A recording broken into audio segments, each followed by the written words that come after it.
Hi, I'm Luminousz Ztarr, and welcome to my channel, Luminousz Ztarr. All of you who are current subscribers, thank you so much for your subscription. Thank you for motivating me and inspiring me to keep this channel active. Everyone who's visiting Luminousz Ztarr for the first time, welcome to Luminousz Ztarr. So everyone who's visiting for the first time, welcome to Luminousz Ztarr, and hit that subscription button below so you can become a part of the Ztarr family. Please go ahead and like and share this video. Check out the description box below. Check out the description box below for more details about today's video. And I want to thank everybody in advance for your time. Having said all that, let's get on with the video. Sharing your stories and you're telling your stories, congratulations. And I want to encourage you to keep sharing your stories, because not only do you motivate me, but you also motivate the entire planet to thrive forward. Also, you already know you inspire me to keep this channel active. So I really, really appreciate you, my stars. First point, a malignant narcissist tends to be a bit of a sadist who more than likely will be quite paranoid. This is often why he or she makes false accusations of being slighted, disrespected, and mistreated by those who have no history of such behavior towards them or anyone else. Second point, ironically, the malignant narcissist will set up scenarios to either make it appear as if he or she has been mistreated and or disrespected, or they will make a serious attempt to provoke others to express some sort of displeasure. These scenarios are set up to obtain source of supply, maintain a strong sense of control, and boost the false self-image. Characteristics of malignant narcissists: antisocial personality, sadism, paranoia, persecution complex, obsession, schizophrenic symptoms, haughty, unremorseful, inability to emotionally regulate, seeks the destruction of others. I want to go right to the inability to emotionally regulate. The inability to emotionally regulate means just that. A person who doesn't have the ability to control his or her emotions. Let's just say they are irritated by something, or they are annoyed by something or someone. Malignant narcissists don't know how to stay cool, okay? They go from 0 to 100. But here's what's interesting. The method of their madness, if you will, is not very apparent, or is not very clear. Because when they go from 0 to 100 in a millisecond, it's not easy to tell. What do I mean by that? Sometimes they will hold their seething, okay, they're boiling, they're seething. If you are in public with this person, they know how to maintain until they get into an area where it's just you and them. Then they explode. The malignant narcissist is very methodical in his or her tactics for source supply.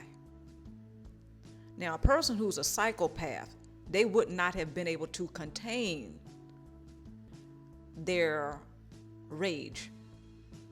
The malignant narcissist is quite methodical, whereas a psychopath is very impulsive. So let's just say you have done something or you have said something that has caused the malignant narcissist to be displeased with you. What he or she is going to do is set the scenario up in their mind of how they're going to punish you, quote unquote, for your slight that is only perceived by him or her. He or she will form it in their minds how they're going to punish you, quote unquote, for your slight that only has been perceived in his or her mind. In other words, it's not reality. Only in his or her mind have you slighted him or her. So they have to punish you, quote unquote. Some of you have already experienced this, and some of you have no idea what I'm talking about. That's okay. But malignant narcissists often do this, and they are masters at it. Again, a psychopath is quite impulsive. So once they become upset with you, they cannot maintain their cool until they get you alone, so to speak. Whereas a malignant narcissist, they're pros at it. So the inability to emotionally regulate goes right into that. They're easily offended, these people, very easily offended. And they will formulate the slight in their psyches, in their minds, whereas it doesn't reflect reality at all. Here's the thing. You cannot convince the malignant narcissist that you have not intended on irritating them or offending them or slighting them. So it doesn't matter what you say or what you do.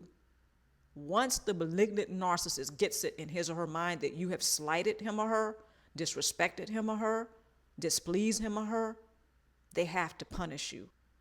They pretty much have to punish you, even though you have not done them any harm. However, in the mind of the malignant narcissist, you have done a great wrong that is quite unforgivable. And don't think they're going to explain to you what it is. Oh no. They're not going to point out to you exactly what it was that you said or did to influence them to feel slighted. Oh no. No. They have to punish you. And you know what? They think it's justice. And all the while, you have not a clue what the heck happened. The inability to emotionally regulate is a person who jumps to conclusions. They go from 0 to 100, even though from outward appearance, he or she may seem pretty cool. They may not seem offended at all. But once they get you alone, oh, yeah, the punishment is on. And this is exactly why some people who have experienced this have been traumatized by the experience, because it usually happens more than once, and it happens unexpectedly. Okay. So the inability to emotionally regulate is the highlightable characteristic here. Narcissists and cluster B personality types predominantly use a particular area of his or her brain while focused upon obtaining narcissistic supply from others. Some who have this personality disorder might also be addicted to painful emotions, drama, toxicity, dysfunction, chaos, and sabotage. These factors might explain the narcissist's obsession, if not addiction, to obtain attention from others via narcissistic supply. Narcissists and cluster B personalities seem to be obsessed, if not addicted, to people in obtaining supply from them, particularly narcissistic supply. They like to have the attention. Seemingly negative attention is preferable. Narcissists and or cluster B personality types often function from the reptile brain, which is the primal drives, which often provides them more attention from others. When the narcissist stimulates their reptilian brain, the targeted prey often responds or reacts with particular emotions that supply the narcissist or cluster B personality.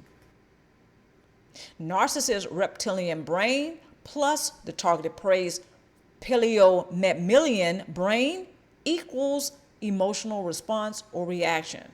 So this is just a snapshot of what happens when the narcissist is engaged with someone else and they're trying to obtain the narcissist's supply and or the attention from him or her. The narcissist's reptilian brain is being stimulated.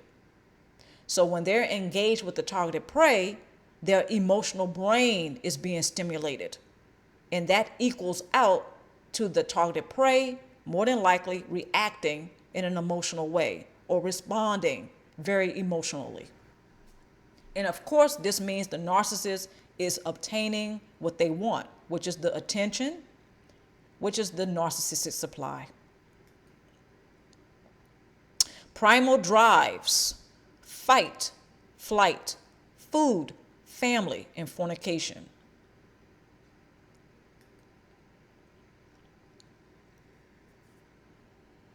The Paleo-Macmillan brain, which is the emotional brain, is another layer wrapped around the reptilian brain. Next point.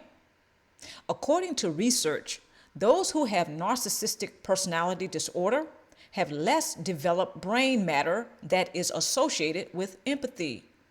Narcissists and those who have a cluster B personality type often show signs of impairments with interpersonal functioning.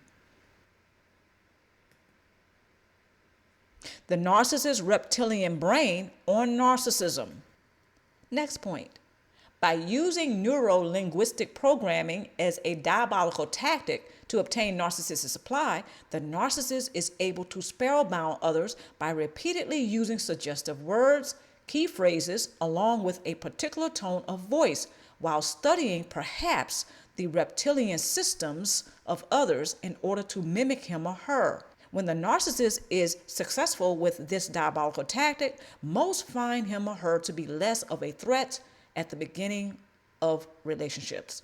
Okay, so especially at the beginning of the relationship, when say love bombing is going on, the narcissist and a cluster B personality, they're putting on the charm. They seem to some heaven sent. Okay, so they're basically the narcissist and the cluster B personality. They are masters at copying others. They study other people to mimic him or her, possibly even hijack their identities in order to obtain narcissistic supply. So when they use NeuroLinguistic Programming, it's very diabolical because what they're doing is they're copying. They're basically copying the other person. So this means that the narcissist and the cluster B personality, they become masters at imitating and copying other people, not just by gestures, but the tone in their voice, the way they may speak, certain key words, certain words, okay, that they use.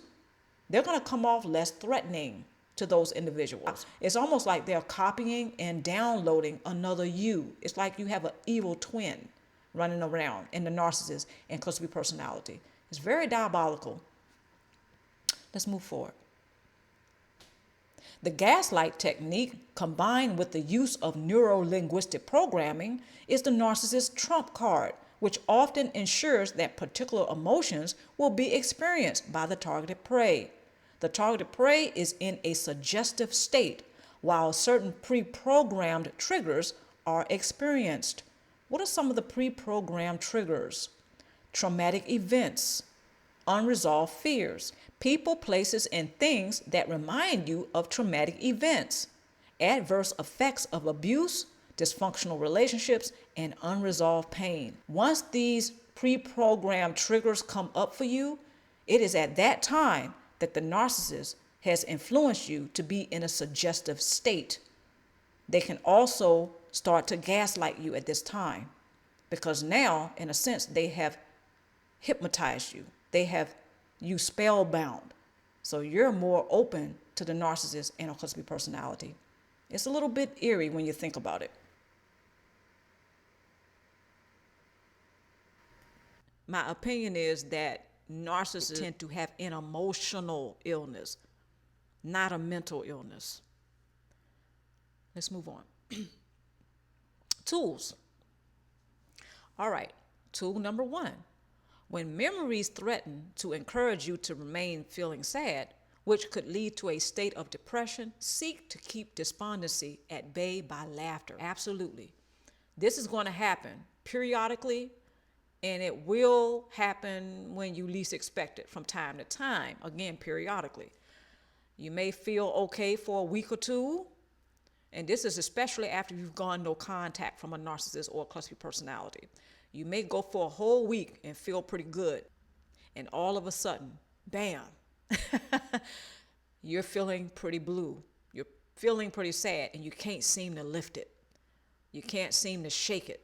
So one of the best ways to deal with that, I have found, is to seek something that will help you to laugh and or smile. I don't care if that means you have to force yourself to get up and go out and take a walk up the doggone street. Something, or take a ride, bike ride, Get in your car, take a drive, maybe for about 15 or 20 minutes. Go to a local park, do something to shake off or keep despondency at bay. Because this is going to happen, that feeling of sadness combined with nostalgia, especially right after you go no contact. It will happen. Expect it. And don't be afraid of it. Okay? Try not to allow it to overwhelm you. Second tool, take steps to use your past only as a reference guide, rather than attempting to repeat it or relive it. There's nothing to correct because yesterday is gone forever. The past is absolutely the past. And I only use my past currently as a reference guide. Yes, every now and then, the nostalgia will happen. I'm just going to warn you. I've been there. I've done it. Nostalgia will creep up. Absolutely. And when you combine that with feeling sad, oh boy, it's quite potent, isn't it? Yeah. But again, I want to encourage you to fight despondency and keep it at bay by engaging in something constructive that will help you to laugh and or smile. It's a real game changer. Okay, so again, when it comes to the past, there is nothing to correct because yesterday is gone forever. It will never come again. Now, they say history repeats itself. That's quite different from yesterday is gone forever. History may repeat itself, but the key word is repeat. Repeat. Yesterday will not repeat. Yesterday is gone forever. Think about it. So when history repeats itself, it has to repeat. Whereas yesterday never repeats. And having the temptation, not only trying to figure out what happened and why so-and-so may have done so-and-so and why I didn't do better than I did. Oh yes, I've been through all that. However, when you combine nostalgia with feeling sad, yeah, it's lethal. It is. It's pretty tough to shake. This is why, again, I want to encourage you to keep despondency at bay by laughing so much more and smiling so much more. However, there is nothing to correct. If you take nothing else from this video, especially my stars, please remember that phrase. There is nothing to correct. It really isn't. Because the narcissist, the malignant narcissist especially, it was never meant for you to fix or save or reach him or her. It was never meant to be that. Yesterday is gone forever. And so when nostalgia creeps up, remind yourself, and you're not trying to repeat the past. You're not trying to relive the past. Yet, you're not to try to correct the past either, because there's nothing to correct. Yesterday is gone. Get in the habit of using your past only as a reference guide. Think of a reference book that sits on a shelf and collects dust. How many times when you go to the library do you really look for the reference guide? Yeah, not that often. So use your past like that. Whereas every now and then, once in a clear blue moon, you may reach for that past only to use it as a reference. That's it. Third tool. Acceptance can be proven to be a game changer, self-explanatory, and actually can speak from experience. Acceptance. Accept, accept, accept. Not condone. Quite different. The malignant narcissist has many tactics in his or her trick bag that can be quite traumatic and damaging for a very long time. This is one of the reasons why, in my opinion, it is the malignant narcissist that is the most extreme form of narcissistic personality. So when you accept that the malignant narcissist is what he or she is, or who they are, you're going to end up helping yourself a lot. So accept that he or she cannot be changed. However, you can continue to thrive forward. Okay? So I want to encourage you to continue to thrive forward and accept and try to find the good in the goodbye and try to see the silver lining. Even though the experience, I'm not attempting to belittle your experience. Try to find the lessons in that painful experience. The malignant narcissist, absolutely. And I have no doubt, if you have ever had an experience with having these people in your life, yes, I know you have suffered some things. And I feel compassion for you. However, once you accept that he or she has done what they have done, and the past cannot be changed, neither can they, you're going to feel a lot better. Might not sound like it when I say it right now. It may not seem like it. Last tool. Narcissists and those with a cluster personality have chosen to detach from the most genuine aspect of themselves.